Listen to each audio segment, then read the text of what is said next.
Le célèbre humoriste et présentateur Jean-Luc Lemoyne se confie sur les débuts de sa carrière médiatique et révèle les avances très osées d'un producteur, qu'il assure avoir préféré refuser. Une proposition indécente. Humoriste reconnu depuis plus d'une vingtaine d'années maintenant, Jean-Luc Lemoyne a su conquérir le public sur scène, mais aussi à la télévision. On l'a effectivement vu un temps dans le giron de Laurent Ruquier, mais aussi de Cyril Hanouna, dans Touche pas à mon poste. Aujourd'hui, il est chaque soir à la tête de sa propre émission sur France 3, depuis l'arrêt du feuilleton Plus belle la vie en fin d'année dernière, avec Samedi den Rire, la quotidienne. Et ce n'est pas tout, puisque les auditeurs d'Europe 1 peuvent également le retrouver dans Culture Média et Historiquement Vôtre. Vous n'allez pas le croire.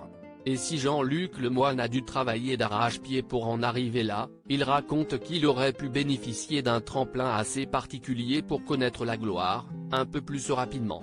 Dans une interview accordée à Closer, cette semaine, le comédien révèle qu'un personnage influent du show business, lui a fait des avances sexuelles, vous n'allez pas le croire, mais on me l'a proposé. Quand j'ai débuté, je faisais partie d'un trio qui s'appelait Les Cauchemars.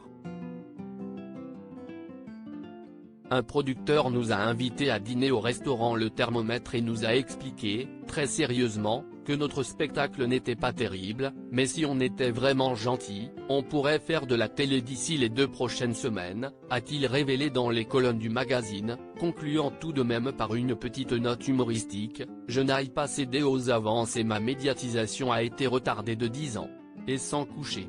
TF1 a déprogrammé l'émission. Fier d'avoir conservé son intégrité, Jean-Luc Lemoyne garde pourtant un drôle de souvenir de ce qui devait être son premier passage à la télévision. Celui qui avait prévenu ses proches qu'il allait enfin faire ses débuts sur petit écran, a vu son moment de gloire franchement gâché. Un dimanche, je leur annonce fièrement que je passerai lundi à 19 h dans la nouvelle émission de Ruquier, Les News.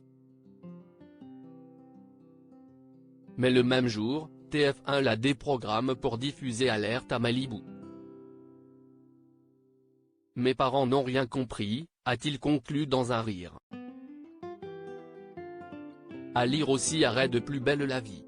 Jean-Luc Lemoyne répond aux critiques des fans déçus et énervés que son émission remplace le feuilleton de France 3.